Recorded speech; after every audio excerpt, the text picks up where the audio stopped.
Allahu Allahu Allahu Allah Allahu Allahu Allahu Allah Allahu Allahu. Bismillahirrahmanirrahim. Alhamdulillahirabbil alamin. Allahumma inna biwajhillahil azim allazim la arkana ashillahil azim wa qamat biha walimullahil azim an tusanni ala maulana Muhammadin qadril azim ala alihi nabiyillahil azim qad azamati zatillahil azim fi kulli lamhatin wa nafsin adana ma fi millahil azim salatan daimatan bi dawamillahil azim ta'ziman li haqqika ya maulana ya Muhammadin ya zal khuluqil azim. Wassalam alaihi wa ala alihi misla dhalik wa ajma' baini wa bainahu kama jama'ta bainahu wa na'u zahiran wa batina ya ghazatahu wa mana ahli zati min jami' fi dunya qabla al-akhirati azim. Allahumma aftah alaina hikmataka wa anshur min hazaina rahmatika ya arhamar rahimin. Allahumma zidna ilma wa zukna fahma bi rahmatika ya arhamar rahimin. Allahumma faqina fid din wa alimna bi ta'wil. Allahumma salli wa sallim ala sayyidina Muhammadin nabi ummi wa ala alihi wa sahbihi wa barik wa sallim. Allahumma salli wa sallim ala sayyidina Muhammadin nabi ummi wa ala alihi wa sahbihi wa barik wa sallim. Allahumma salli wa sallim ala sayyidina Muhammadin nabi ummi wa ala alihi wa sahbihi wa barik wa sallim. Amma ba'd. Qala Rasulullah sallallahu alaihi wasallam, Rasulullah sallallahu alaihi wasallam qala wa man salaka tariqan yantamisu bihi fi ilman saharallahu lahu fi tariqan ilal jannah. Rasulullah sallallahu alaihi wasallam, siapa yang susah payah berjalan menuju kepada menuntut ilmu, saya Allah Subhanahu wa taala pemudahkan jalan menuju ke syurga Allah Subhanahu wa taala. Insya-Allah ya Allah Subhanahu wa taala, dan permudahkan jalan-jalan ke syurga. Dan ingatlah di antara orang-orang yang disebutkan, disabitkan ataupun dilihat bakal ahli syurga adalah orang-orang penuntut ilmu dan juga orang yang cinta kepada ilmu. Mudah-mudahan kita tergolong daripada golongan tersebut dan kita kekalkan niat kita datang menuntut ilmu kerana mencari redha Allah Subhanahu wa taala, insya-Allah. Alhamdulillah, bersyukur kita kepada Allah Subhanahu wa taala. Kita sambung lagi pengajian kitab kita, kitab penelitian penuntut ataupun ta'alim yang telah diterjemahkan kepada bahasa Melayu daripada Syekh bin Abdullah bin Muhammad bin Ahmad Rangkul Al-Linggi Al-Fatani, orang Fatani. Jadi bahasa dibagai bahasa klasik, dan kita namakan kitab kita ni kitab Turat, kitab lama yang mana lah masih lagi berjalan ataupun hasil ilmunya sampai ke hari ini. Dan kita alhamdulillah jadikan umat Nabi Muhammad sallallahu alaihi wasallam yang cinta kepada ilmu dan sentiasa berada dalam majlis-majlis ilmu, dan mudah-mudahan kita tidak akan jemu dalam kehidupan kita untuk menuntut ilmu Allah Subhanahu wa taala.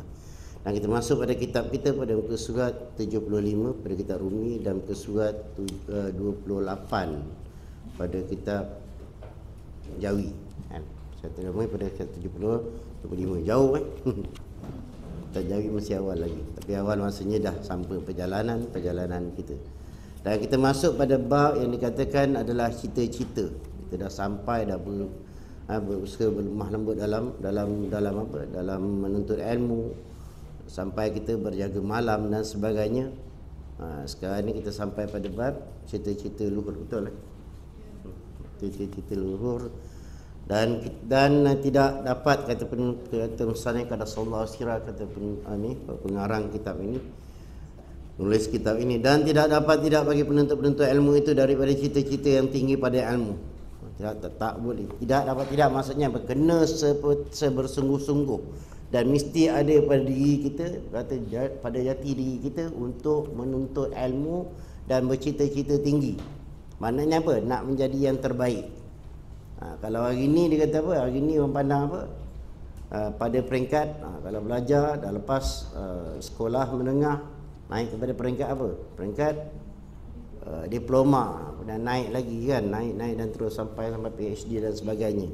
Yang tertinggi PhD pun yang tertinggi bukan yang satu bab satu PhD. Ada orang sampai 8 PhD. Kita satu pun susah. Yang 8 tu macam mana? Wallahu alam. Saya pernah dengar sampai macam tu, dan orang uji dia memang kebenaran dia PhD dalam berbagai bidang. Itu peringkat itu tinggi lah. Atau kalau di grace kalau di peringkat pondok kena sampai peringkat apa? Peringkat sampai tahap tuan guru.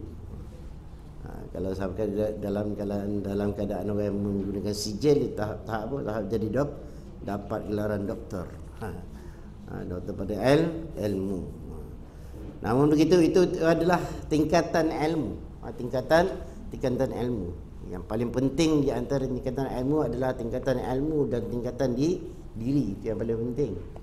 Yang paling penting di sisi Allah Subhanahu Wa Taala. Kita tengok pada dua peringkat. Kita tengok juga daripada urusan makhluk, kita tengok juga pandangan Allah Subhanahu Wa Taala. Pandangan makhluk betul, peringkat ilmu dinilai dari segi persijilan, dari segi tahap ilmu. Tetapi dari pandangan Allah Subhanahu Wa Taala, dia tengok peringkat manusia ni daripada peringkat apa? Peringkat ilmunya dan amalnya. Sebab ilmu imamul amal. Ilmu itu adalah ikutan kepada amal. Kalau dia ada 8, 10 ke PhD pun, tapi kalau tidak ada amalan dalam ilmunya, tidak dipraktikkan dalam kehidupannya, tidak akan jadi apa-apa. Begitulah juga manusia apabila dia ada ilmu Al-Quran, tapi akhlak dia tidak menunjukkan akhlak Al-Quran. Dia ada ilmu hadis tapi tidak beramal dengan ilmu hadis seperti mana yang diamal oleh baginda sallallahu alaihi wasallam. Sebab bila ilmu hadis maknanya dia menguasai apa juga yang dilakukan oleh Rasulullah sallallahu alaihi wasallam dalam kehidupan seharian, dalam kehidupan baginda, dalam keadaan baginda bermasyarakat, dalam keadaan baginda bermuamalah, dalam keadaan baginda bersiasah dan sebagainya. Jadi itulah di antara tuntutan yang kita ada dalam Islam, dalam agama Islam ini, dalam kehidupan kita, dalam orang beragama ini, orang berilmu ini, tuntutan kita apa dia? Beramal dengan ilmu. Itu yang paling penting. Dan kita bercita-cita bukan sekadar cita-cita untuk sampai ke tahap yang tertinggi dari segi pandangan makhluk, pandangan manusia, tetapi capai cita-cita kita daripada pandangan Allah, cita-cita tinggi daripada pandangan Allah Subhanahu Wa Taala. Dan minta doa ataupun cita-cita kita juga apa kalau ditakdirkan kita kepada kebaikan, masuk syurga Allah Subhanahu Wa Taala adalah syurga yang tertinggi. Sebab nikmat Allah ni tak boleh nak bilang, tak boleh nak kita bayangkan, kan? Orang yang duduk di samping-samping syurga pun bau wangi tu dah sedap dah, hebat dah. Belum baru lintas sirat lagi, bau wangi syurga tu dah hebat tu. Begitu pun ada daripada anugerah dan rahmat Allah Subhanahu Wa Taala. Ini kan duduk dalam syurga. Yang terlampau hebat, maha hebat dia anugerahkan Allah Subhanahu Wa Taala. Tapi apa dia yang kita pentingkan adalah keikhlasan kita kepada Allah Subhanahu Wa Taala. Jadi orang menuntut ilmu ni tak boleh berhenti. Dia tak boleh berhenti. Yang bagus lagi apa? Cita-cita supaya apa? Sampai mati kita menuntut ilmu. Itu lebih baik. Sebab ilmu Allah Ta'ala ni takkan habis.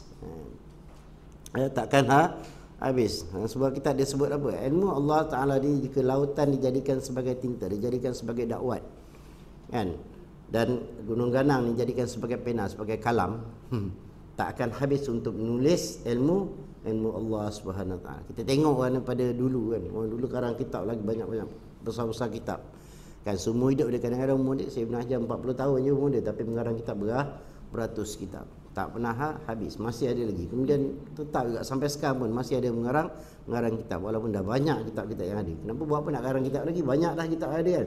Yang ada pun tak habis baca. Itu menandakan ilmu Allah tu luas. Macam kita juga, kita belajar ilmu. Ini kita belajar, kita adab mengajar pada kitab pelita penuntut. Kalau kita pergi pada kitab-kitab lain, masuk pada kitab-kitab tasawuf lagi, cara dia lah lain, kaedah dia lah lain. Maknanya ilmu Allah Ta'ala tak pernah lupus, tak pernah habis.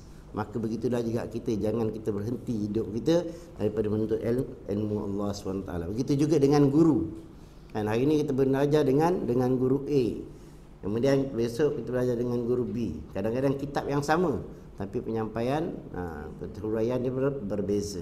Jadi mengikut pendekatan masing-masing lah, kaedah masing-masing. Sebab ilmu Allah Ta'ala tu luas. Lepas tu yang pentingnya apa? Kita ni jangan bosan dalam menuntut ilmu. Kerana orang dalam menuntut ilmu ni, dia kalau mati dalam perjalanan menuntut ilmu, dia syahid. Beruntunglah wahai penuntut ilmu. Sebab itu kita menuntut ilmu jangan kira. Rasulullah kata apa? Kalau lebih minal mahdi ilal lahdi. Daripada kecil kita menuntut ilmu sampailah lahad. Sampai apa lahad? Kata Piramli sampailah ke mampus. Maut, sampai maut jangan kita itu tahap kita untuk menuntut ilmu. Jangan berhenti. Habis dan tidak dapat diraih pada bentuk itu daripada cita-cita yang tinggi pada ilmu, kerana bahawasanya seorang itu terbang ia dengan cita-citanya seperti burung terbang ia dengan dua sayap. Terbanglah tinggi-tinggi mencari ilmu, terbanglah tinggi-tinggi mencapai cita-cita untuk dalam ilmu. Jangan pernah rasa puas, jangan pernah rasa tamak dalam ilmu, tak apa. Jangan tamak benda lain, dengki dalam ilmu tak apa. Dan berdengkian dengan ilmu tak apa. Rasulullah pesan jangan berdengki dah. Apa? Adalah hasad ilah Isnain, jangan berhasad kecuali dua perkara. Kepada perkara apa? Orang pertama dia berikannya harta. Dia berikan mal, dia berikan harta. Kemudian dia belanjakan, infakkan kepada jalan Allah. Orang tu kita kena cemburu, orang tu kita kena hasad. Bukan dengki bunuh dia. Bukan dengki jatuhkan dia, bukan dengki buat hasad sampai dia bankrupt, bukan tu maksudnya. Maknanya kita bercita-cita untuk jadi seperti dia, supaya apa? Kita boleh membelanjakan harta juga sama seperti yang dia lakukan, mungkin lebih lagi. Itu tujuan. Yang kedua apa? Orang diberikan Al-Quran, diberikan ilmu Al-Quran, dan dia dibaca siang dan malam dan diamalkan dalam kehidupan. Itu yang kita nak. Sama juga diberikan cita-citalah supaya apa? Berdengkianlah, berhasadlah kepada orang yang diberikan ilmu, kemudian diamalkan dan dia ajarkan. Dalam satu hadis Nabi yang lain dia kata khairukum man ta'allamul Quran wa 'allamahu. Siapa yang diberikan khairukum, orang yang baik di antara kamu. Apa dia? Adalah orang yang belajar Al-Quran dan mengajarkannya. Nisbah kepada apa? Belajar ilmu. Bila kita belajar ilmu, kita dapat ilmu, kemudian kita sebarkan. Itulah tanda-tandanya orang yang baik di sisi apa? Di sisi Allah. Yang paling penting apa juga yang kita lakukan adalah dengan ikhlas. Maknanya kita boleh berdengki, boleh berhasad, kan tak boleh, tapi syarat dia berhasad kepada apa? Benda yang baik, bukan berhasad tujuan untuk memudaratkan orang dan sebagainya. Habis berkata Abu Taib, atas kadar azam kedatangan oleh maksud-maksudnya. Apa yang kita cita-citakan tu akan kita sampai matlamat pada maksudnya. Dan kedatangan oleh kemuliaan atas kadar yang dimuliakannya. Apabila kita rasa kita nak mencapai satu kadar yang tinggi, kan? Dan kita bercita-cita pada cita yang tinggi dan kita berusaha, baru kita akan mencapainya. Kalau kita bercita-cita tapi tidak usaha, tak jadi. Sebab usaha ni wajib bagi pegangan ahli sunnah wal jamaah. Usaha ni adalah wajib, ketentuan daripada Allah Subhanahu wa taala. Kita bukan mayat. Kan? Kita bukan mayat. Kita bertawakal kena usaha. Kita tawakal kena usaha. Kita parking kereta, kita tak lock. Kunci ada kat dalam. Agak-agak kunci balik-balik, keluar-keluar kereta kita ada lagi. Selamat dah. Itu bukan tawakal nama dia. Ataupun kita kita letakkan kita, kemudian letak kita tu tak, bukan tawakal. Kita kata letak je, tawakal Allah. Kita kan berpegang kepada Allah Subhanahu Wa Taala. Itu bukan. Kita usaha. Kita kena ada usaha. Letak kereta kita, kalau tarik kunci kita lock siap-siap. Kalau nak hilang, itu adalah kehendak Allah Subhanahu Wa Taala. Kita tak boleh nak buat apa dah. Kan? Tapi kalau kita dah tinggalkan kunci siap-siap, memang habislah tu. Kecuali kita kita adalah mayit, dah mati kan? Kita dah jadi mayat kita tak boleh nak buat apa dah. Kita usaha, dah tak ada usaha dah bagi kita tawakal je lah. Kau nak baling je dalam kubur terus, nak baling kat lahat ke, nak mandikan ke, nak kafan ke, kita serah. Kita tak boleh buat apa itu, dia tidak ada usaha. Berangkat kita usaha memang daripada kecil kita dah berusaha lah. Ustaz, daripada kecil kita usaha tak? Usaha. Kita nak makan, kita buat apa? Nangis. Kan? Ini di antara usaha yang kita lakukan. Kita tak tahu nak ambil sendiri, tak tahu nak masak lahir-lahir masa kecil. Jadi usaha kita menangis. Jadi ada kerja, ada usaha tak? Ada, tetap ada usaha. Kulli syai'in sababa, setiap satu tu ada sebab. Jadi usaha dengan sebab dia. Tapi penentuan dia adalah Allah, daripada Allah Subhanahu Wa Taala. Sakit, kita makanlah ubat. Kan sakit daripada Allah, tak apa, saya serahkan segalanya kepada Allah. Tak boleh. Itu bukan peringkat kita kan. Peringkat tu peringkat malas namanya. Kan kita nak untuk ilmu pun, kita nak ilmu, kita nak usaha, kena belajar bersungguh-sungguh, kena ada cita-cita. Kita letakkan satu cita-cita yang paling tinggi, paling besar.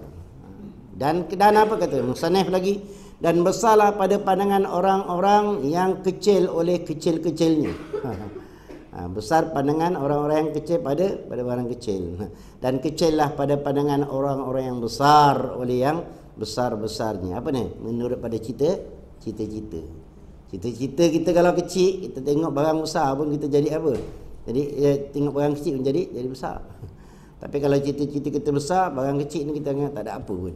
Barang besar kita rasa ini mudah. Kita boleh harungi. Dia kata besar pada pandangan orang-orang yang kecil. Kecil lah cita-citanya. Orang yang oleh yang kecil-kecil ni. Tengok barang pun kecil. Tengok barang kecil pun dah rasa hebat dah. Tu orang yang tak ada cita-cita, dia rasa sampai situ pun okey dah tu. Kan sampai situ okey dah tu. Memanglah pada hakikatnya benda tu okey, tetapi maknanya kita kena cita-cita lebih lagi. Macam orang mengaji Quran lah. Aku dapat mengaji Quran, dapat baca pun cukup lah. Sekadar tu dia terhenti. Sebab apa? Dia tak nampak yang lebih hebat. Jadi dia rasa itu dah besar dah. Sebab apa? Sebab dia masih kecil lagi. Dia masih boleh baca pada waktu tahun, masih mengangkat-angkat lagi. Jadi dia kata aku dapat baca tu dah cukup hebat dah. Cukup rasa bagus dah. Sepatutnya kena tambah letak azam, aku nak mengaji Al-Quran sampai aku faham Al-Quran, sampai aku boleh sampaikan, boleh mengajar Al-Quran. Itu tahap dia sepatutnya. Ataupun sampai apa, aku nak belajar sampai tahap aku boleh menafsir Al-Quran, faham ilmu Al-Quran, faham ilmu alat, faham ilmu nahwu dan sebagainya. Cita-cita ni kita letak apa? Tak apalah, aku sampai dapat boleh baca pun dah syukur dah. Syukur memang syukur, kita tak nafikan daripada kita tak tahu membaca. Tapi tahap ilmu Al-Quran tu jauh tinggi. Sebab tu kita jadi lemah. Dan kita faham tak? Kita orang Melayu utamanya cakap tu salah kan. Jadi lemah macam tu sebab dia rasa dia boleh baca Quran dah. Tapi dia faham Al-Quran tak? Daripada dulu sampai sekarang baca Yasin tak faham. Tiap-tiap minggu baca Yasin kan. Sebab apa? Sebab kita tak pernah nak ambil tahu untuk lebih daripada itu. Sekadar tu je lah. Tak pernah pun kita cadangkan, mam malam ni kita jangan baca, ataupun kita baca sekali lalu je, tak payah nak ulang 3 kali, ada tempat ulang 3 kali kan. Tak payah ulang 3 kali, lepas kita baca makna dan memberi sikit penerangan ataupun beri sikit dia punya tadabbur sikit tentang Yasin. Jadi barulah ada perkembangan ilmu. Padahal isi Yasin tu cukup hebat. Dan cukup hebat tentang kejadian manusia, tentang kehidupan kita, tentang keakraban kita dengan Allah Subhanahu Wa Taala. Banyak cerita walaupun dalam sekadar 80 ayat. Tapi kita tak pernah tahu pun. Silap tanya Yasin tu apa? Yasin lah, ru'ya dengan ru'sin. Sekadar tu je lah. Sampai dia berhenti dekat situ. Kan? Jadi kita sepatutnya benda yang kita buat ni dah berpuluh tahun dah, sepatutnya takkan sekadar ni je. Semayang macam tu kan. Semayang dah ada banyak peringkat. Sikit-sikit je lah kan. Apa ni, ada banyak peringkat dia. Peringkat kita semayang macam biasalah. Sekadar kita berdiri, qiyam, rokok, sujud, tidal, kita bangun, lepas tu kita duduk sujud, kita salam, habis. Kelas sembahyang. Ataupun orang rasa yang tak nak sebut semayang. Kenapa kita sebut semayang? Kita nak kena tahu juga. Kenapa kita nak sebut solat? Apa beza perkataan solat dengan perkataan semayang? Semayang tu datang daripada mana? Itu satu. Lepas tu perbuatan kita tadi kerana apa? Mesti ada sebab.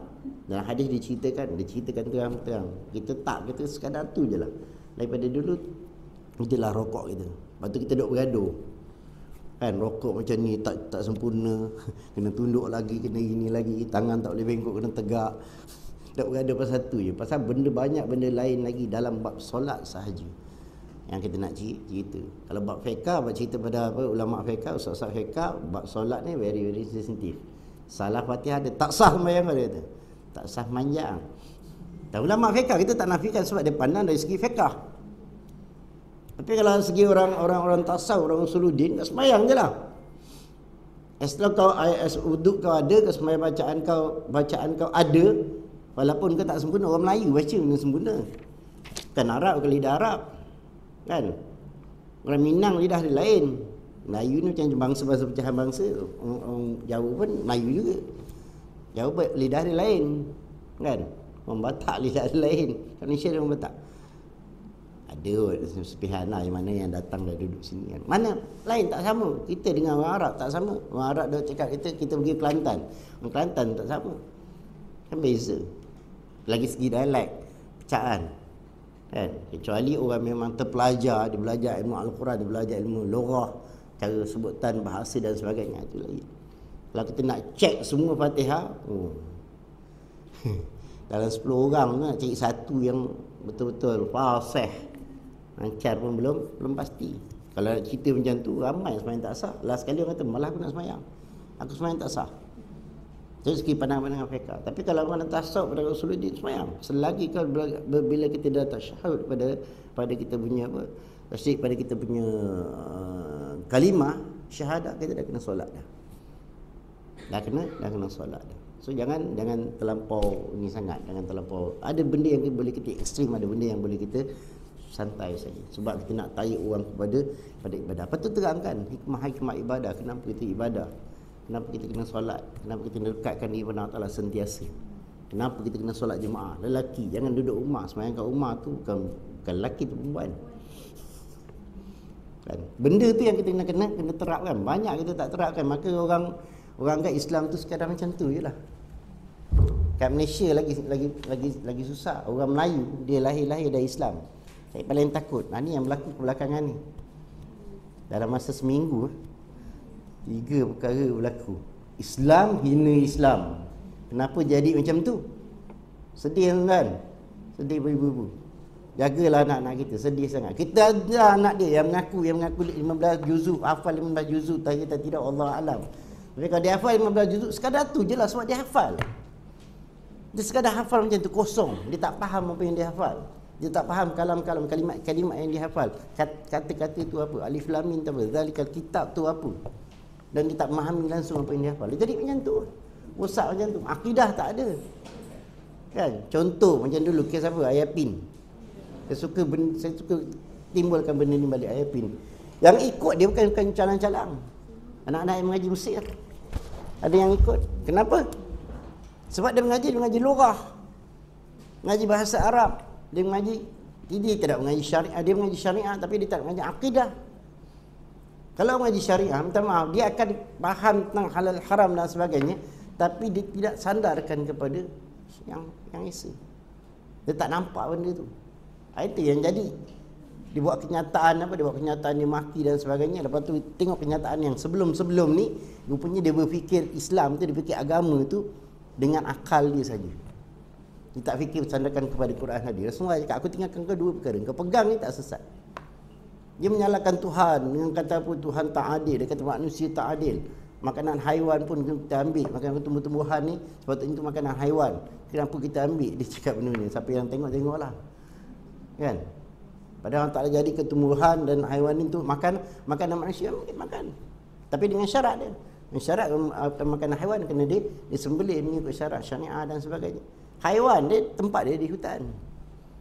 Tapi kenapa dia menyalahkan kenapa jadi haiwan, jadi binatang liar? Memang tempat dia di hutan, tempat dia. Cuma bila kita ganggu tempat dia, akhirnya dia datang ke tempat kita.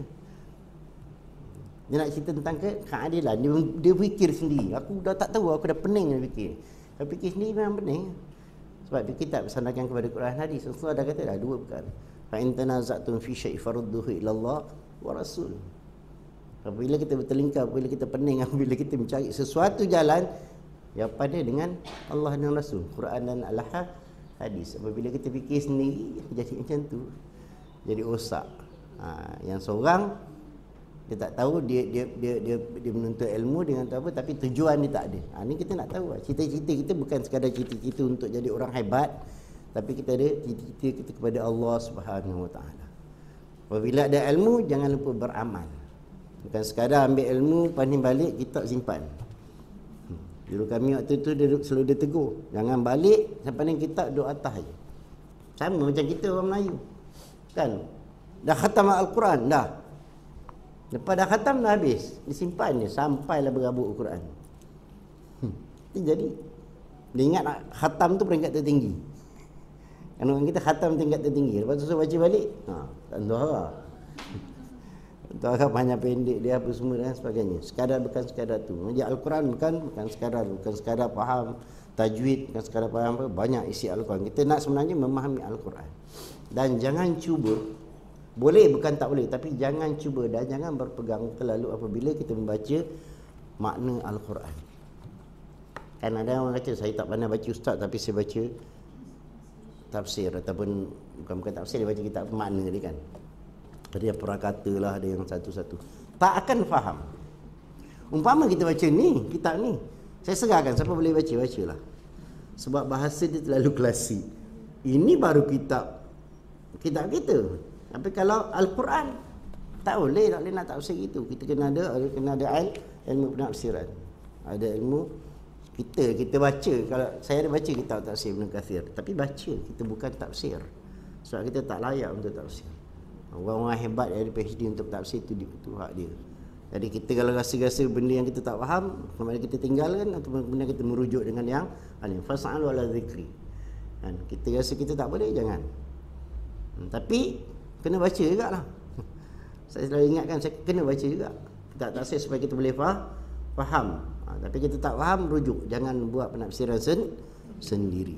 Itu kaedah. Macamnya dengan kitab, kenapa kita datang? Semua boleh baca. Semua boleh baca kitab Rumi kan. Tak payah datang sini balik baca. Tapi kalau boleh faham, ya silakan. Tak ada masalah.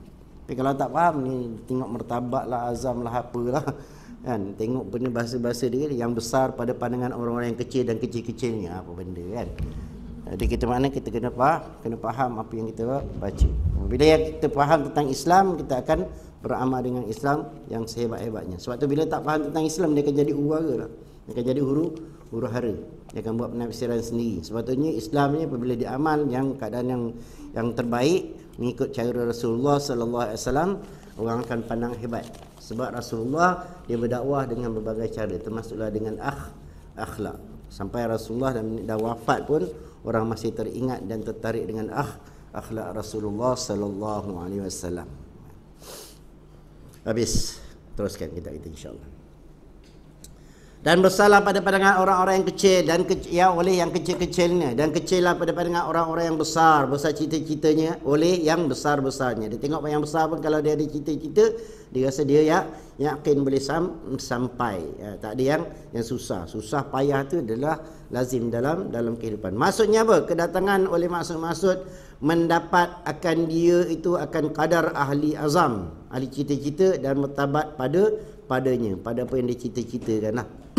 Kalau orang besar tapi dia pandang yang kecil, dia akan dapat yang kecil. Tapi apabila dia kecil tapi dia pandangan yang besar, maka yang besar dia akan dia dapati. Maka siapa yang adalah azamnya pada martabat yang tinggi oleh maksudnya terlebih sempurna dan baik, dan kedatangan oleh kemuliaan dan mendapat akan dia akan kadar ahlinya dan martabatnya. Martabat apa? Martabat apa yang diazamkan, yang dicita-citakan. Kaedah dia macam mana?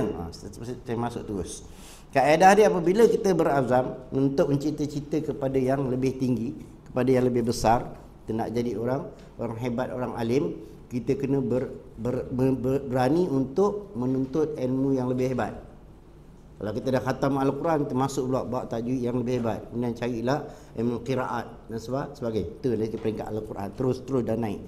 Dan belajar dalam masa yang sama cari ilmu tafsir, kita memahami Al-Quran. Begitu dengan kitab kan, mula kita mengaji kitab Jawi lah ni, besok cari pula guru yang boleh mengajar kitab Arab supaya kita faham kaedah. Kemudian kalau kami dulu, kerja kami apa? Pagi mesti kena menghafal matan kitab supaya kita faham kaedah. Menghafal matan kitab, sama ada kitab fiqh ke kaedah fiqh, dia ada kaedah dia. Matan dia membuatkan kita mudah ingat apa yang kita nak. Kalau misalnya kata salah satu hukum nak dibuat, dijatuhkan, dia ada kaedah dia. Kaedah usul fiqh. Baru kita boleh faham. Itu kaedah. Sebab tu menghafal tidak terlepas daripada penuntut ilmu. Dia mesti ada yang nak kena menghafal. Bukan sahaja budak anak-anak hafiz, tapi hafiz Al-Quran, hafil hadis, tetapi juga ahli kitab. Mana orang yang mengaji kitab, memang di antaranya kena menghafal. Sebab tu kan kita dah cerita sebelum ni, waktu malam adalah waktu terbaik mengulang kaji dan menghafal isi-isi kitab. Kadang sallallahu sirah, maka sesiapa yang ada kemudian pada kesudahan Yang tinggi adalah keluar kemuliaan-kemuliaan daripadanya pada kesudahan yang jauh. Dan jadi besarlah orang-orang yang jadi besarlah oleh yang kecil-kecil daripada kemuliaan pada pandangan mereka yang jahat, cita-cita dan rendahnya. Dan jadilah kecil pada pandangan mereka yang baik cita-citanya dan tingginya oleh yang besar-besar daripada kemuliaan yang keluar daripadanya kerana cita-cita itu tinggi. Macam kita cerita tadilah, kalau dia datang kan dia cita-cita tinggi untuk capai benda yang besar itu pun juga dianggap sebagai kecil dah. Tapi kalau dia tidak ada cita-cita, dia sampai ke tak ada, cukuplah sekadar itu, jadi dianggap yang kecil itu macam besar. Tak ada apa kan. Maka dengan tilik pada cita-citanya, yang tinggi itu jadi kecil oleh perkara-perkara yang besar-besar. Maka dengan tilik pada cita-cita yang tinggi itu jadi kecil oleh perkara-perkara yang besar. Maknanya benda yang susah pun akan jadi senang. Jadi senang. Ni belum apa-apa lagi. Susah lah, kau ingat senang nak ambil PhD. Sehingga malam nak sengkar, nak kena karang kitab, nak kena tulis kitab tebal-tebal, berapa jilid. Lepas tu nak kena apa? Nak kena buat present, kita terangkan lagi dan sebagainya. Macam-macam. Nak kena research. Bukan satu kitab nak kena buka, nak kena perah otak lagi. Dan bukan boleh cedok-cedok kan. Dia ambil kitab lain tu sekadar rujukan, bukan ambil ayat-ayat dia, tak. Kemudian keluarkan maksud. Dan kena bagi PhD kadang-kadang dia bagi tajuk yang berlawan. Tajuk yang berlawan. Contohnya marah saya pula. Contohnya dia kata okey, tahlil tu bid'ah. Contoh dia tahlil bid'ah. Okey, kau buat satu tesis yang mengatakan tahlil tu bid'ah. Apa sebab? Dia bagi benda tu, kita tak nak. Kita tak nak, tapi dia cari. Sebab memang tak ada. Dia kata tak ada hadis. Okey, dia cari. So sampai menjadikan benda tu bid'ah. Jadi muskil sekarang. Manusia sekarang jadi macam tu. Jadi macam tu bila kata betul juga aku buat tadi. Tu pendapat aku, itu yang berlawan. Contoh, maknanya dikasih tesis tu untuk apa? Untuk menguji minda kita, kekuatan kita, ilmu kita. Sebab tu dia sampai tahap dia boleh bagi peringkat doktor. Sebab kita boleh bedah satu kalam tu, satu perkara tu kita bedah sampai habis, sampai kita dapat keputusan. Itu peringkat tertinggi lah. Lepas tu kita tengok satu tajuk tapi dia punya kitab dia bukan tebal lagi. Dia melirik sampai ke tempat-tempat lain. Untuk beri apa? Untuk beri faham dan beri jalan kesudahan. Penyudahnya apa? Penyudahnya yang terhebat adalah Al-Quran. Penyudahnya yang terhebat adalah Al-Quran. Al-Quran lah. Al-Quran satu kitab tu berapa banyak kitab lain yang terhasil di bawah ni. Kitab hadis juga begitu. Kita hadis macam-macam kitab hadis yang kita jumpa. Sebab tu kadang-kadang kalau kita jumpa hadis tu dalam kitab, katakanlah kitab A, katakanlah kitab A ada, dalam kitab B juga ada, kitab C juga ada. Mana tu memang kekuatan sahih dia tu kuat. Kadang-kadang ada satu kitab yang kita jumpa, lain tak jumpa. Ataupun kita jumpa hadis tu dalam keadaan dia was-was. Dia punya maksud dia agak-agak macam kelainan dia terselah. Itu makna dia hadis tu mungkin ada segi yang maudhu' dan sebagainya. Itu kaedah ilmu hadis. Sekarang ni macam-macam ada kan. Kadang-kadang kitab pun kita tak boleh percaya. Tengok juga pengarang kitab siapa. Sebab tu kadang-kadang orang mengaji ni dulu dia suka pakai kitab turak. Sebab apa? Kitab turak dia tahu asal usul. Asal usul dia kebanyakannya daripada apa? Daripada Makkah dan juga Madinah. Okay? Tapi bukan zaman sekarang, zaman dulu. Kebanyakan orang-orang yang hebat-hebat dekat Nusantara ni dulunya adalah guru-guru di Masjidil Haram. Tapi bila dia sampai satu tahap, dia pulang ke tanah air, dia buka kitab, dia tulis kitab di sini dan dia bawa kaedah-kaedah yang bersesuaian dengan orang di Nusantara. Sebab tu kadang-kadang kita tengok ada benda yang tidak ada dalam hadis tapi dilakukan apa? Untuk mengubah balik pahaman-pahaman orang di Nusantara kita ni. Waktu tu banyak pengaruh agama lain dan sebagainya. Habis. Okey. Dan bermula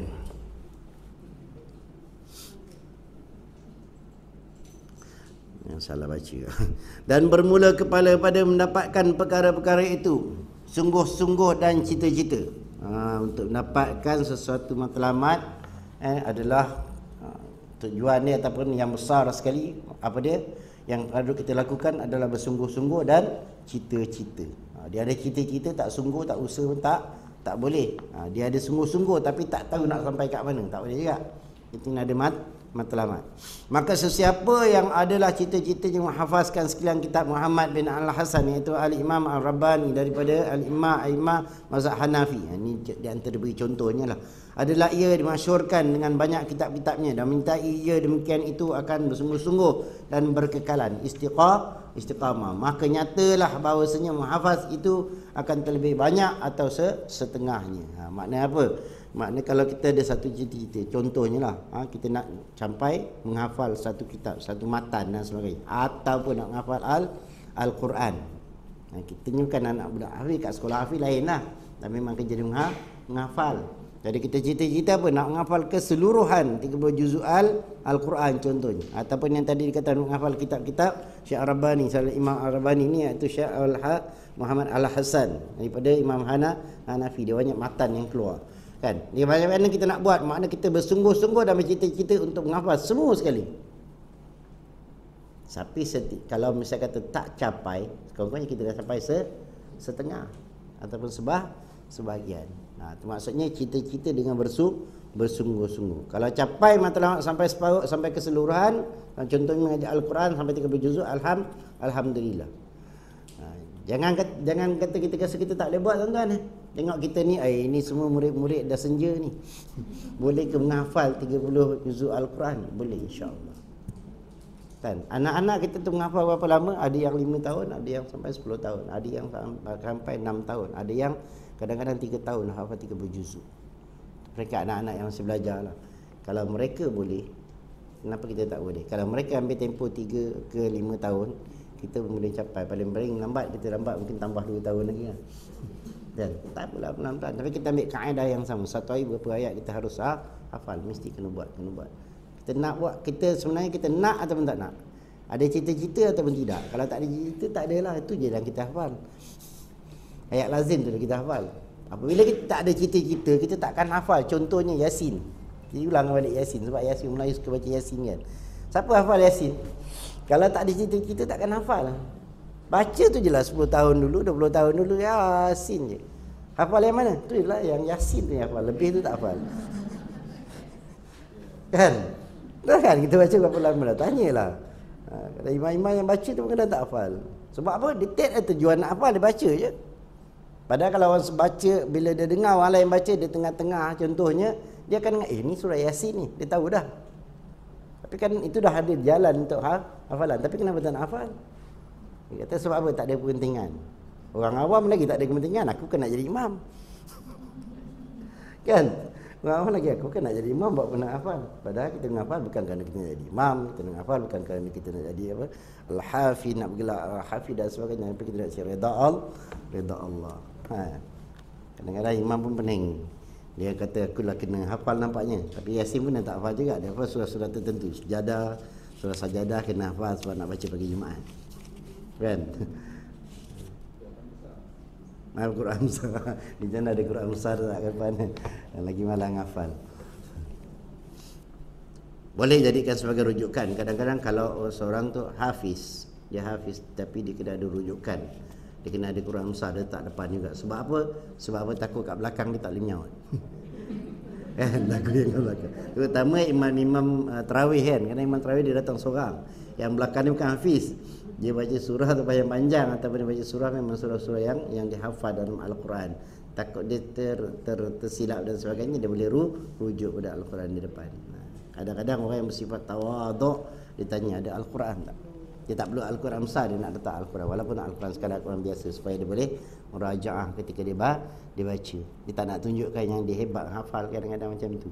Jangan kata, apa kata panggil Ustaz Hafiz, letak Al-Quran tu, aku pun boleh. Belagak hang. Kita baca pun kadang-kadang dalam sembahyang malam kita baca Quran besar, kadang-kadang silap. Kadang-kadang salah, kadang-kadang tajwid pun lagi. Yang kita baca, sebab tu diorang sebagai tempat murajaah. Anak hafiz, siapa-siapa yang hafaz Al-Quran sekalipun, biasanya orang yang baik, orang yang hebat, orang yang bagus dalam hafaz Al-Quran, dalam poket dia sentiasa ada Al-Quran. Bukan dalam dada, dalam untuk ilmu. Maksudnya dalam poket mushaf yang kecil. Untuk apa? Dia murajaah. Dia sentiasa murajaah. Dia tak apa, dia terus. Sebab apa?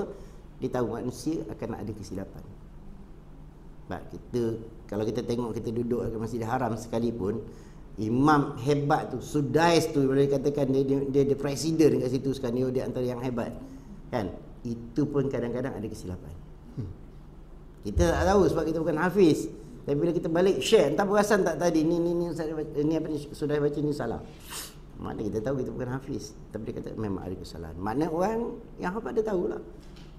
Tapi orang hebat macam dia lain, dia silap, lepas tu dia pusing balik ayat tu, kita tak nampak, kita rasa dia baca hebat, rupanya dia dah sambung ulang balik.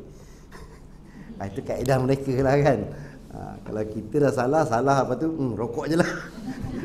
Itu kita. Allahu Akbar kan. Mana kena ada teruskan cita-cita tinggi untuk menghafal sesuatu, yang mana kalau kita tak dapat semua pun kita dapat sebahagian lah. Kita dapat sebahagian dah daripada ilmu tersebut, insya-Allah. Kalau kita tak hafal untuk 30 juzuk, ada peringkat kita ni dapat 15 juzuk, kan bagus juga. Tapi jangan 15 juzuk jadi macam Minah tu. Pula kan dapat 15 juzuk. Juzuk tak ya tidak, wallahu alam. Dugaan kadang-kadang orang ada ilmu pun dugaan. Ingat, kita akan diduga dalam keadaan berbagai bentuk kan. Kadang ada ilmu diuji dari segi keikhlasan dalam mengajar ilmu dan sebagainya, dalam menyebarkan ilmu dan sebagainya, dalam keadaan beramal dengan ilmu dan sebagainya. Beramal pun kena ada dugaan kan. Kita nak beramal, orang kata alang kau ni warak now. Kau ni bagus sangat, macam-macam kan. Allahu Akbar. Dan menyebut Asy-Syaikh Al-Imam Al-Ajal Al-Ustaz Al-Ridha Ad-Din An-Naisaburi dalam kitab Makarimul Akhlaq.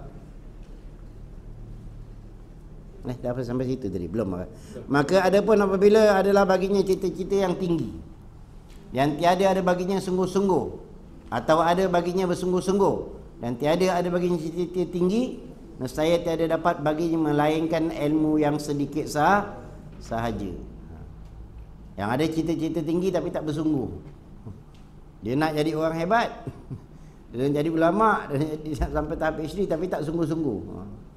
Tak dapatlah sikit. Dan dia bersungguh-sungguh tapi tak ada cita-cita, tak ada matlamat. Kan, tak ada matlamat. Pun susah juga. Macam kita tadi lah kita cerita orang hafiz. Orang hafiz ni dia tak ada cita-cita, jadi dia akan hafal tu, dia ambil hafal sampai ringan. Sebab apa? Dia kata aku hafal, lepas tu aku tak boleh, aku baca balik, ulang balik. Tapi kalau dia bercita-cita, mana tahu satu hari ditakdirkan Allah Subhanahu Wa Taala aku jadi imam masjid negara. Masjid negara tu pasal masjid negeri kan. Bermakna apa? Makna dia dah ada cita-cita ke situ. Bila dia makna dia kata kalau aku sampai situ besok aku tak boleh nak merajaah selalu. Kerana aku dah cukup hafal, aku dah cukup hafiz. Begitu jugalah dengan kita. Kalau kita bercita-cita dalam untuk ilmu, aku sekadar apa? Memenuhkan masa, memenuhkan hari pencen, memenuhkan apa? Memenuhkan waktu yang terluang. Kita baca macam tu je. Jadi kita datang sekadar macam tu. Balik kan kita baru kita simpan. Tak ada kita merajaah kitab kita balik kan. Habis. Tapi cubalah kita kata, manalah satu hari ditakdirkan Allah Subhanahu Wa Taala aku ada peluang untuk mengajar. Walaupun ni dah hujung usia, tak kisahlah. Ini bukan soal usia, soal apa? Soal nak sampaikan. Soalnya berjihad. Kita nak berjihad perang takut. Jihadlah sampai dengan pada majlis ilmu. Dan sampaikan majlis ilmu, jangan pilih. Ada orang nak tunggu meja macam ni. Ada orang nak tunggu dekat madrasah. Ada orang nak tunggu dekat masjid. Sebenarnya ilmu sampaikan di mana juga kita berada. Dan dalam kita berbual dengan sahabat, dalam kita berbicara dengan sahabat, masuk selitkan ilmu. Itu lebih bagus. Jangan buat macam ceramah kat kedai kopi. Sesekali cakap tu, selitkan dengan ilmu, selitkan dengan hadis. Aku pun pernah dengar lah hadis gini. Tak payah baca matan hadis. Baca pun baik juga, tapi baca hadis, engkau ni kat sini bukan nak ceramah. Sebab manusia macam tu kan. Manusia macam tu kalau kita sebut dia macam tu, engkau ni nak tunjuk hebat ke apa, dia jadi macam tu. Tapi bila kita cerita benda yang baik, nampaknya ada kesinambungan, ada persamaan dengan hadis dan Al-Quran, kita naikkan martabat cerita tu. Ya betul lah, dalam Al-Quran pun ada sebut macam ni. Makna benda tu selagi dengan kehidupan. Kita cerita je macam tu. Sebab bila kita faham, kalau kita tak faham, kita tak ada apa-apa lah. Sebab tu ilmu tu sentiasa berjalan, berada dalam diri kita. Sebab tu apabila dia ditanya pada Sayyidatina Aisyah, bila dia tentang Al-Quran, kalau tengok Al-Quran tu ditunjukkan kepada Rasulullah sallallahu alaihi wasallam. Sebab Rasulullah buat perkara yang berdasarkan kepada wahyu, berdasarkan kepada wahyu daripada Allah SWT melalui Al-Quran. Jadi dia buat satu tu, benda tu memang relevan dengan Al-Quran. Jadi kita buat satu benda dengan, bila orang bercerita tanpa berlandaskan kepada Quran hadis, dia jadi kosong. Orang cerita contohlah dia tengah dekat kedai kopi ke, cerita tentang nak mati, tentang kematian. Tanya sikit, apa yang matlamat kita nak mati? Kan? Matlamat kita nak mati, kita nak apa? Kita nak sampai apa? Nak sampai dekat mana? Kita boleh sampai tak apa yang dikehendaki oleh Tuhan? Orang mesti tanya balik, apa yang Tuhan kehendaki waktu kita mati? Kan? Ambillah surah Al-Fajr. Ya ayyuhan nafsul mutmainnah, irji'i. Ketika itu Tuhan jemput orang yang dah mati tu. Siapa yang sampai tahap nafsul mutmainnah? Siapa tahap sampai mutmainnah? Apakah dia punya ciri-cirinya? Orang yang redha kepada Allah dan Allah Ta'ala redha kepada dia. Apa maksud ciri-ciri orang yang redha kepada Allah Ta'ala? Apabila dia redha menerima apa juga dugaan daripada Allah Subhanahu Wa Ta'ala. Dia sabar dalam menerima dugaan, dia syukur dalam menerima segala nikmat. Kita nak levelkan dengan Al-Quran. Al-Quran cakap dah, dia kata. Sebab tu kita kena siap. Masa tu kita syarahlah sikit. Kita kena siap dah dengan apa? Dengan ilmu untuk kita capai kepada peringkat mardiyah. Faham? Betul ya kita bercakap tu berdasarkan kepada Quran dan hadis. Maknanya kita bercakap tu bukan kosong. Kalau tak payah nak sebut pun tak apa. Tak nak sebut. Dalam Quran ada sebut gini-gini. Tapi dah pernah dengar satu cerita. Kita pusing balik supaya orang tak bosan. Kan tentang tengok tentang kau berjanggut cerita pasal Al-Quran je kan. Manusia macam tu. Dia kata ini kedai kopi share ni bukan kat surau.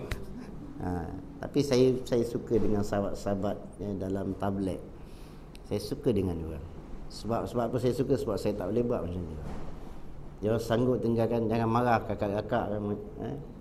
Kalau ada yang terlibat dengan tu, kadang-kadang mereka meninggalkan keluarga untuk keluar tablet. Sebenarnya kerja dia tak susah. Dia bukan nak pergi nak sampai apa, nak sampai memang dulu ada ketuk rumah orang ke apa, memang sampai tahap macam tu, tapi tak adalah sampai nak kena paksa dan sebagainya. Orang pun tak paksa dia, tapi dalam masa yang sama dia mendidik diri dia berdakwah dan mendidik diri sendiri. Dan banyak yang terdidik sebenarnya. Betapa susahnya dia bila dia berjalan begitu, dia teringat menggambarkan betapa susahnya Rasulullah sallallahu alaihi wasallam berdakwah untuk sampai Islam kepada kita sampai hari ini. Kita tak boleh buat tuan. Nak tinggal nak keluar pergi mengajar, bini kata bang hari ni dah lambat datang. Perempuan ni memang dan dia punya pujuk dahsyat. Kan maksudnya dia orang sanggup berkorban begitu. Korban keadaan rumah tangga, keadaan kerjaya dia lagi sanggup buat. Kita tak sanggup tuan-tuan. Kan? Jadi kita ni yang ni kita cakap depan sini okey dah. Dia siapkan stage, siapkan tempat. Kan nak cakap tempat yang tak dibayar, tak diupah, tak dia apa. Keluar duit lagi. Nak pergi apa? Nak pergi tablet 2-3 hari pun keluar duit juga. Duit kat rumah nak kena letak tinggalkan. Kan nak keluar tu bukan free. Ada yang pergi sampai keluar negara lagi. Dan tambang sendiri, bukan ada sponsor. Ustaz-ustaz ni hebat-hebat ni dia siap-siap letak ni bayar sekian-sekian. Ni tak ada siapa pun bayar dia. Kita boleh buat, kita tak boleh buat kan. Pak suatu bayar yang diorang buat. Bukan kata kita nak menguji, tapi apa nak rasalah ikut sekali-sekali tengok macam mana kan. Bagaimana dan apa kerjaan dia orang. Jangan kita fitnah mereka. Ada orang kadang fitnah, apalah buat semak kat masjid, kotor lah apalah. Duduk sendiri. Rasa macam mana keadaan tu. Kan? Kerja yang kita tak boleh buat. Dia datang kampung kami tak buat apa-apa pun. Tapi dia dalam masa yang sama dia mendidik diri mereka dan pengikut mereka sendiri. Bukan senang, ingat tak pasal-pasal nak kena pikul apa? Pikul piuk. Jangan ada lagi, jangan tak ada lagi sangat kot. Kalau dulu banyak pikul piuk kan. Itu di antara jalan-jalan dan jalan-jalan mendidik jiwa kita. Kadang-kadang kita sombong, ikut sekali tengok macam mana baru kita rasa diri kita ni siapa. Sikit lagi. Menyebut Asy-Syaikh dalam kitab Makarimul Akhlaq bahawasanya Zulkarnain tak kala berkehendak bahawa musafir ia supaya merintahkan atas Masyriq dan Maghrib, berjumuk, berhimpun, mengira dan berbincang dengan dan masyarakat ia akan hukum hakam, hukama wali menghukum, dan adik ia dan berkata ia bahawa aku musafir bagi ini kadar daripada kerajaan dunia. Kerana bahawasanya dunia ini sedikit lagi binasa dan bahawasanya kerajaan dunia itu lekeh, maka bukanlah ia daripada tinggi hemah cita-cita. Maka berkata hukama, musafir olehmu supaya dapat bagi engkau kerajaan dunia dan akhirat dengan berperang kerana meninggikan kalimah Allah Ta'ala. Maka berkata Zulkarnain, ini safir elok, maka dengan hemah yang tinggi itu dapat baginya kerajaan dunia setelah sebelah matahari naik dan sebelah matahari jatuh. Cerita tentang Zulkarnain. Dia nak apa? Dia nak bermusafir daripada apa? Timur dan ke barat. Dia nak musafir, maknanya keliling dunia lah senang cerita kalau kita cakap kan. Kemudian apa? Berjumuk, kira berhimpun, mengira dan berbincang. Dia panggil semua orang-orang hebat. Panggil orang alim, dia panggil ulama, hukama dia, dan dia kata yang aku ni nak musafir, nak keliling dunia untuk apa? Supaya aku dapat kerajaan dunia. Ramak dia apa kata? Dunia ni lekeh je. Dunia ni lekeh je. Memanglah dunia ni lekeh tahu lekeh. Tak ada apa pun, sikit je dunia ni. Tak ada apa yang kita nak kejar dunia ni. Sebab dunia ni akan kita tinggalkan. Tak ada apa. Dunia akan kita tinggalkan. Yang kita tinggalkan, kita buat kerja sampai lagi nak mati. Tapi padahal semuanya tidak ada makna. Ad-dunya aqal minal qalili wa ashiku wa adall minaz zalil. Orang yang dunia ni ibarat apa? Sedikit daripada benda yang sedikit. Maknanya tak ada nilai di sisi Allah Subhanahu wa taala. Wa ashikuha, orang yang asyik akan dunia. Azal minaz zalil, daripada sedikit, daripada hina, daripada benda yang hina. Itulah dunia. Dunia ni tak ada apa-apa, kecil, sedikit daripada benda yang sedikit, tak ada nilai. Tapi orang yang asyik akan dunia, sibuk, bangun pagi ingat dunia. Bangun pagi ingat dunia, bangun pagi ingat kerja. Ni kalau tak kerja ni tak makan je kerja dia. Allah dapat sakit. Kan? Fikir makan, orang Melayu tanya ni, aku keluarlah cik makan. Kan? Fikir dunia terus. Bukan tak boleh dunia. Ambil dunia ni maslahatu akhirah. Ambil dunia sebagai batu lojatan untuk nyampai akhirat. Cari harta banyak-banyak kemudian infakkan kepada jalan Allah. Tapi harta yang halal lah, jangan sebat je. Pantang-pintang melintas jadi sebab tak kira lah halal haram menjadi halal punya haram punya disapu habis. Berhati-hati. Pada Zulkarnain dia bincang dengan ukama, dia kata dia nak jadi apa? Pemimpin dunia. Dia kata apa? Kemudian ukama kata nak carilah dunia dan akhirat untuk mencapai cita-cita yang lebih besar, yang lebih elok. Maka dia berhemah yang tinggi, dia dapat baginya kerajaan dunia sebelah matahari naik dan sebelah matahari jatuh. Maka ketahui daripada ini bahawasanya tidak dapat pada mendapatkan perkara-perkara itu daripada bersungguh-sungguh dan hemah, yakni cita-cita yang tinggi untuk mencapai segala matlamat, untuk mencapai kehidupan yang baik, ilmu yang baik, bercita-cita tinggi. Seperti mana sabda Nabi sallallahu alaihi wasallam, innallaha yuhibbul ma'aliya wa umuri wa yakrahu safsafaha. Yang bahawanya Allah SWT kasih mahabbah, ia akan yang tinggi-tinggi daripada pekerjaan agama, dan benci akan lekeh-lekehnya dan hodoh-hodohnya. Makna apa? Pekerjaan agama itu disempurnakan. Macam kita tadilah kita cerita, kalau kita melakukan sesuatu, lakukanlah yang terbaik.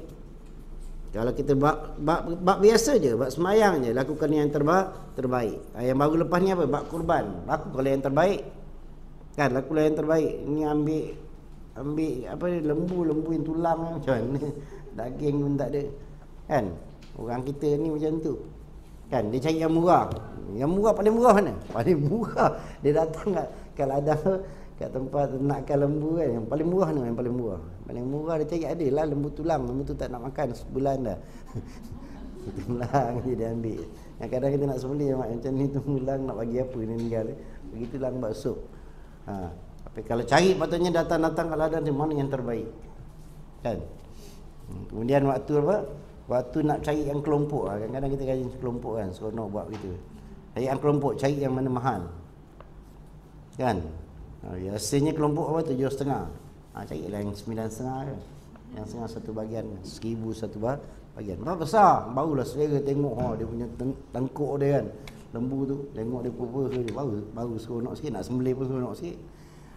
Ini yang sembelih lembu tu ada pegang, nak rasa nafas dia pun tengok. Ni tulang. Kita kan nak tengok pernafasan nak sembelih ni kena pandai kaedah kan, nak tengok pernafasan ni kita rasa dulu. Baru pegang purba dia, ini tulang apa yang kita nak sembelih ni. Ni nak bagi satu kampung tak sampai punya. Ataukah kaedah makna bagi yang terbaik. Kan yang kita buat korban benda yang terbaik kan untuk kita.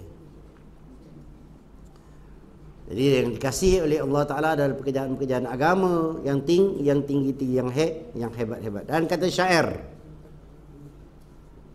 dalam ibadah pun macam tu saya nak pesan dalam ibadah buatlah yang bersungguh-sungguh. Sembahyang janganlah nak cepat sangat. Kadang-kadang sedih, kadang sujud pun cecah macam tu. Sebab kata guru saya pun macam ayam apa, ayam patuk padi kan.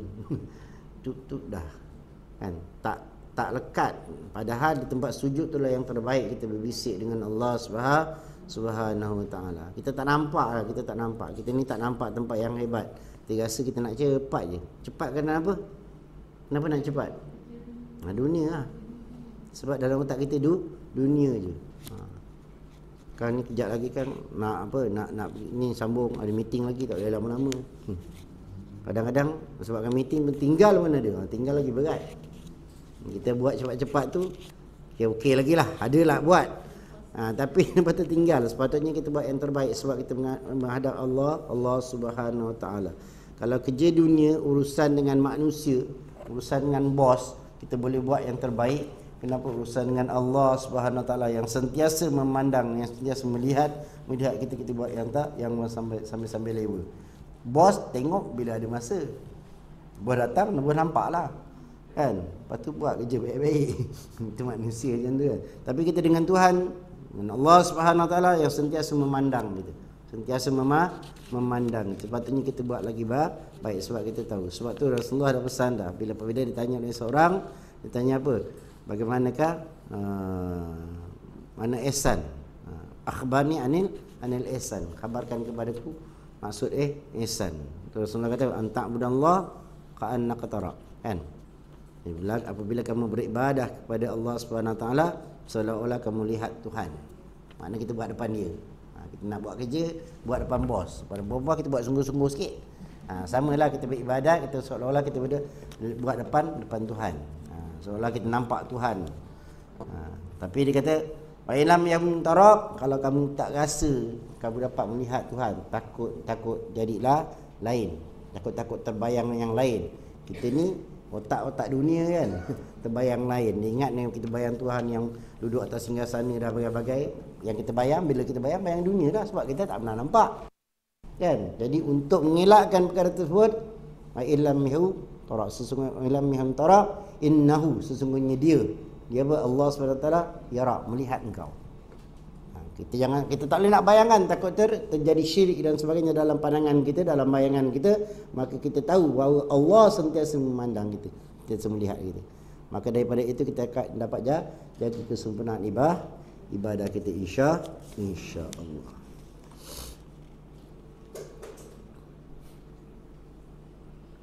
Dan dikatakan syair, jangan engkau bersegerakan dengan pekerjaan engkau dan kekal akan dianya. Maka tiada membetul akan tongkat engkau oleh sempurna yang berkekalan. Dia pening sikit ni.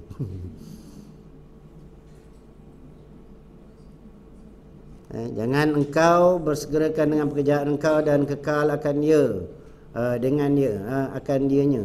Maka tiada membetul akan tongkat engkau oleh sempurna yang berkekalan. Seumpama tiada membetul akan tongkat engkau oleh seumpama yang berkekalan. Maksudnya apa? Jangan engkau segerakan pada pekerjaan engkau yang engkau tuntut menghasilkan akan dia. bahkan perlahan-lahan olehmu akan berkekal kamu akan dia, kerana tiap-tiap pekerjaan itu tiada dapat baik ia dengan bersegera-segera. Jangan gopoh rapah, maksud dia. Dia kata tadi, jangan kau bersegerakan dengan pekerjaan engkau dan kekal akan dia. Wah, buat kerja tak tentu arah, gopoh. Kau nak layu tongkat kan. Tongkat tu bengkok. Rotan contohnya.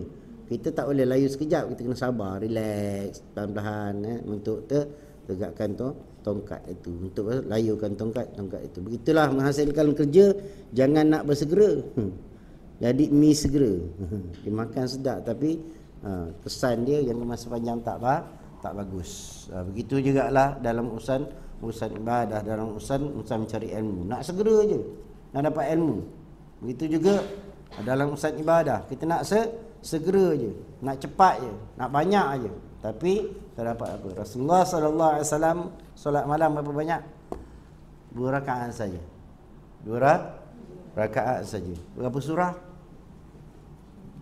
Itu 2 rakaat saja, memang 2 rakaat pun 5 minit lepas tu tidur. Rasulullah sembahyang 2 rakaat satu malam. Surah Baqarah, lepas tu sambung lagi. Surah apa lagi? Surah Al-Imran. Lepas tu tak habis lagi, tak rokok lagi, sambung lagi. Bayangkan berapa jam tu. Kita yang tu pun tak, Surah Baqarah pun tak habis. Sejauh ayat pertama pun ulang-ulang 3 kali. Dah habis ke belum ni? Dah habis ke belum?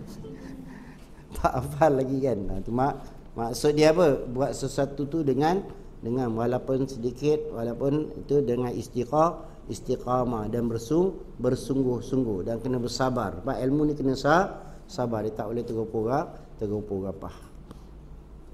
Maka perlahan dan perhalus serta berkekal itu sangat baik. Perlahan maknanya dengan tenang, berhalus maknanya dengan teliti dan berkekalan, istiqamah itu. Istiqamah dalam tiap-tiap pekerjaan kamu, kerana boleh dikiaskan atas tongkat kamu yang belok dan bengkok. Maka tidak boleh membetul ia dengan segera-segera. Kena layu pelan-pelan kan, macam rotan kan dan sebagainya. Dan cepat hanya membetul akan dia oleh seorang yang perlahan-lahan dan berhalus-halus, dan melayur akan dia di atas api, dan dibentuk akan dia dengan berkekalan dan panjang masa sedikit. Untuk apa? Menghasilkan perkara-perkara yang baik. Jadi maknanya kena sabar, kena kekal istiqamah. Kena halus maknanya teliti buat kerja. Kadang-kadang kita baca segera pun tak masuk ilmu kepada kita. Maka kita buat apa? Kita kena bertenang-tenang. Sebab tu orang-orang dulu dia mengaji lama. Kan? Umur dia 60 tahun. Dia mengaji berapa tahun? Haji 40 tahun. Dia ada masa 10 tahun ni untuk berdakwah. Tapi dalam masa yang sama dia buat kerjaan dakwah lah. Tapi maksudnya bersungguh-sungguh dia lepas daripada ilmu, daripada menuntut, cuma 10 tahun je dia ada. Start umur 10 tahun tu dia dah mula belajar. Tu orang dulu. Orang dulu sekarang tak, dia 40 tahun dia duduk rehat. Dia mengaji 4 tahun. Balik dia kata dia orang hebat. Orang sekarang kan. Ya. Kadang-kadang dah umur 30 lebih, 40 dia rasa dah jadi orang hebat. Kan? Kita tak nafikan dia boleh mencapai begitu, tetapi tak sama dengan orang dulu dia menghalusi ilmu. Suatu dia nak apa? Dia nak sampai salah satu tahap, dia nak baca tafsir kata contohnya. Asas paling tidak dia dah ada ilmu nahu, dia ada ilmu sarah, dia ada ilmu lughah. Paling tidak itu untuk dia baca, bukan untuk dia tafsir. Tafsir dia kena ilmu alat lagi, balaghah, mantik. Saya selalu sebut je apa benda pun saya tak tahu. Macam ni lah ilmu bahasa-bahasa macam ni, bahasa-bahasa yang qiyas, yang kita tak nampak, yang kita tak faham. Sebab Quran bukan datang daripada makhluk, tapi datang daripada Khaliq, daripada pencipta yang maha mengetahui segalanya. Lepas tu kadang-kadang bila kita baca dalam Quran, kadang-kadang kita jadi takut. Jadi takut apa? Segalanya adalah kehendak Allah. Baik dan buruk daripada kehendak Allah. Kita percaya pada qada dan qadar kan. Semua daripada kehendak Allah. Jadi kita baik, alhamdulillah dipilih oleh Allah. Tapi yang jahat tu siapa yang pilih? Allah juga. Habis tu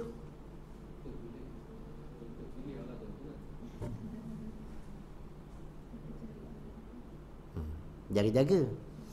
Silap tu. Al-Quran Segalanya ada kehendak Allah. Kita percaya pada qada, kita percaya pada qadar, kita percaya kepada iradah. Iradah kehendak kan? Kehendak Allah. Tapi macam mana? Adakah siapa yang pilih? Apa yang tentukan? Tiba-tiba Allah Ta'ala kata khatamallahu ala qulubihim wa ala sam'ihim wa ala absarihim insya'a lahum azabun azim. Kenapa Allah Ta'ala tutup pintu hati dia? Innal ladzina kafaru sawa'un 'alaihim a anzartahum am lam tunzirhum la yu'minun. Dia yang pilih tak nak beriman, sedangkan Allah SWT dah hantar kepada dia khabar melalui apa? Al-Quran, melalui apa? Hadis, melalui apa? Rasul. Dia tak nak langsung ambil tahu. Sebab kalau orang nak ambil tahu, dia akan dapat hidayah.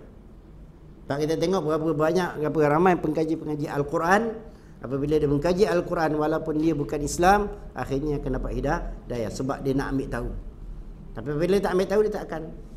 Orang dulu kita hidup dalam masyarakat majmuk kan, apabila mereka berada dalam kelompok kita dan dia nak ambil tahu tentang kita, akhirnya akan ada generasi dia akan masuk Islam. Tapi kalau dia tak nak ambil tahu, memang takkan. Itu maknanya Allah Ta'ala tutup pintu hati. Sebab dia tak nak. Kecuali kalau dia nak. Dia nak akan dapat hidayah. Tapi sekarang ni semakin lupus budaya itu. Sebab semakin apa? Sebab punca, saya ingatkan sekali lagi, sebab punca daripada kita. Pertama, kita tak menjalankan tanggungjawab. Apa tanggungjawab kita? Memberikan khabar. Beritahu kepada ayat kita kan. Ayat orang kita selalu macam tu. Padahal itu tanggungjawab kita. Tanggungjawab kita sesama Islam ada. Tanggungjawab kita yang bukan dengan orang Islam pun ada. Kita tak pernah cakap langsung. Sampai bila kita jumpa dengan saudara-saudara baru kita tanya, dapat Islam tu daripada mana? Kerana detik hati dia sendiri. Maknanya Allah Ta'ala ketuk pintu hati dia. Tapi dia tak dapat daripada orang Islam sendiri. Pertama, sahabat tak pernah cerita. Aku tak boleh cerita ni, kau bukan Islam. Aku cerita pun kau bukan faham. Kau beri faham. Kena beri faham. Sebab apa kita tak boleh beri faham? Sebab kita pun tak faham. Sebab kita pun tak faham dia jadi macam tu. Kan? Mana orang tu sampai ada satu tahap macam sahabat dulu. Penceramah terkenal sekarang. Dia nak cari Islam. Dia kata dia nak dapat penerangan Islam yang sebenar. Sahabat ni pun takut nak cakap dengan dia. Dia kata dia jumpa seseorang dia amat dihormati di Malaysia. Dia dapat jumpa baru dia yakin, saya yakin. Dan waktu kita kata kita kena ada ilmu. Apa dia tanya tentang agama Allah Subhanahu Wa Taala, kita boleh jawab. Terutamanya pelajarilah bab akidah. Kita jangan sibuk bergaduh bab akidah ni, Asy'ariyah lah, Maturidiyah lah, apa panggil rububiyah lah, uluhiyah lah. Jangan sibuk bab tu. Sibuk bab kau faham tak sebenarnya bab akidah. Kau faham tak bab ketuhanan? Kita tak suruh kau tengok Tuhan, kita tak suruh kau nampak Tuhan, kita tak suruh kau pergi cari Tuhan. Macam setengah-tengah orang sedang mencari Tuhan, takkan tak akan jumpa. Tuhan pun nak kata lah, jangan kau kaji tentang zatku, tapi carilah tentang, fahamlah apa hal. Tafakkaru fil tafakkaru fi halqillah wala tafakkaru fi zatillah. Tafakkur, berfikir tentang hal-hal yang Tuhan jadikan. Jangan kamu fikir tentang zat Tuhan. Sebab tu kita ini minta maaf, kita bergaduh tentang apa? Arash. Kita bergaduh tentang arash. Ulama dulu, ulama qadim, dia tidak menterjemahkan ataupun tidak mentafsirkan benda tu. Ar-Rahman 'ala al-'arsy-istawa. Dia tidak mentafsirkan, dia serahkan apa makna pada Allah Subhanahu Wa Taala. Tuhan nak duduk ke atas ke, nak bersemayam ke, nak apa ke, itu cara Tuhan. Kita tak boleh membayangkan. Macam tadilah kita cakap antak muda Allah ka'annaka tara. Kita jangan bayangkan kita lihat Tuhan, sebab kita tak boleh nak bayangkan. Begitu juga kita tak boleh nak bayangkan bagaimana Tuhan bersemayam kat atas arasy. Sebab Tuhan bukan kita. Bukan macam kita duduk kat atas kursinya siap-siap. Tak, bukan. Tak sama. Ini jangan bayangkan. Jadi yang ni buat seorang kata, betul Tuhan kat atas arasy. Okey, ikut cara dia lah. Kan? Tapi bagi kita yang Maturidiyah, yang Asy'ariyah Maturidiyah, Tuhan tidak bertempat. Maksudnya kita tidak sandarkan kepada satu tempat yang khas. Tuhan tak memerlukan tempat. Itu kaedah. Yang kita nak cerita sekarang ni, maujud, wujud dan hak Tuhan. Tuhan tu ada. Tak yang sibuk fikir tempat dia tempat apa. Dan kita jangan mensyirikkan Allah SWT. Jangan letak Tuhan tu macam manusia. Apabila kita letak Tuhan tu macam makhluk, apabila kita letak Tuhan tu macam manusia, dalam masa yang sama kita sebenarnya melakukan perkara yang syirik. Dan kita nak beri faham kepada orang-orang yang tak faham ni bahawa Tuhan tu wujud macam mana. Yang tu yang kita kena fikir. Share dia kata, betul Tuhan awak kata Tuhan Allah. Saya pun percaya Tuhan Allah. Pergilah tanya sahabat-sahabat kita yang non-Muslim. Dia percaya Tuhan Allah. Kan? Tapi bagaimanakah pahaman mereka dan pahaman kita? Kan? Tanya pada orang Nasara, pada orang Kristian, dia percaya tak Tuhan tu Allah? Dia percaya. Dan masa yang sama dia kata ada anak Tuhan. Sama ada Tuhan perempuan ataupun isteri Tuhan.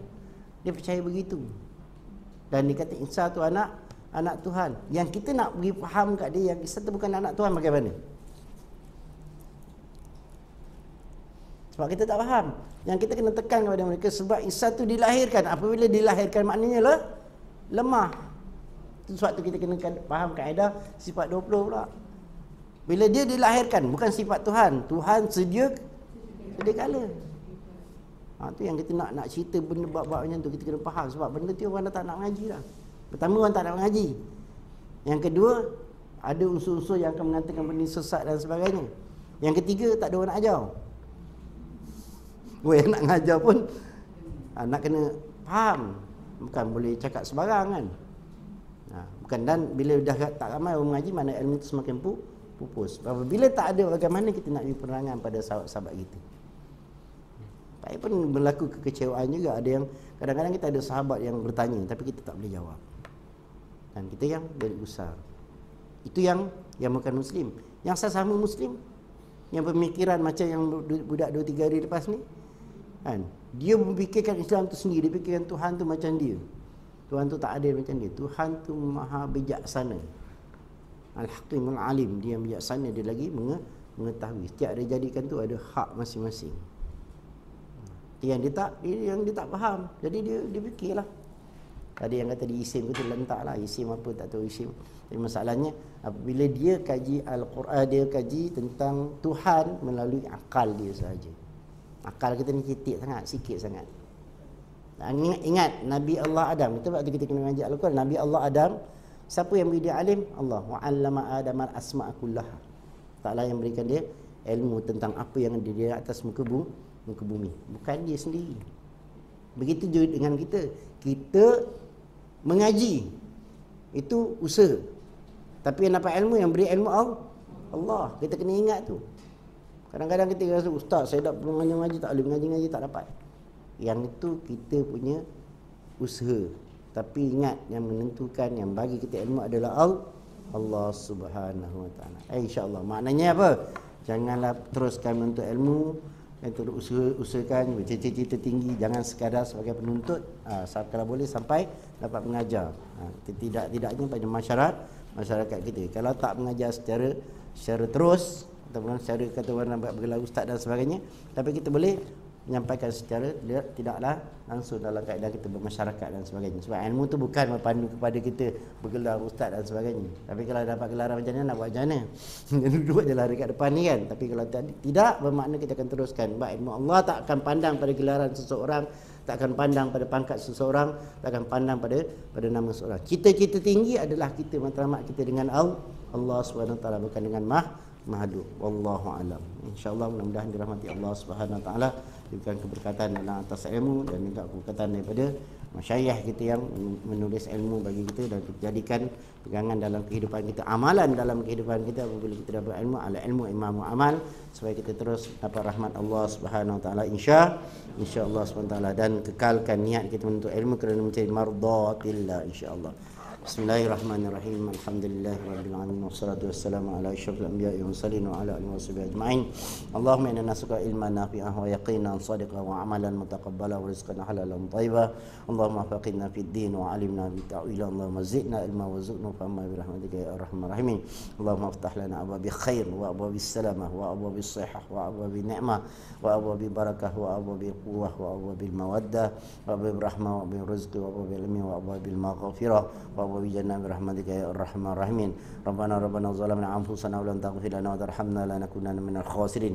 ربنا لا تزغ قلوبنا بعد إذ هديتنا وهب لنا من لدنك رحمة إنك أنت الوهاب. ربنا هب لنا من أزواجنا وذريتنا قرة أعين واجعلنا للمتقين إماما. ربنا آتنا في الدنيا حسنة وفي الآخرة حسنة وقنا عذاب النار وقنا عذاب النار وقنا عذاب النار وادخلنا جنة مع أبرار يا عزيز يا غفار يا ستار يا رب العالمين. وصلى الله على سيدنا ومولانا محمد وعلى آله وصحبه وبارك وسلم والحمد لله رب العالمين. سبحانك الله وبحمدك أشهد أن لا إله إلا أنت أستغفرك وأتوب إليك. بسم الله الرحمن الرحيم. إن الإنسان لفي خسر إلا الذين آمنوا وعملوا الصالحات وتواصوا بالحق وتواصوا بالصبر. السلام عليكم ورحمة الله. الله الله الله الله.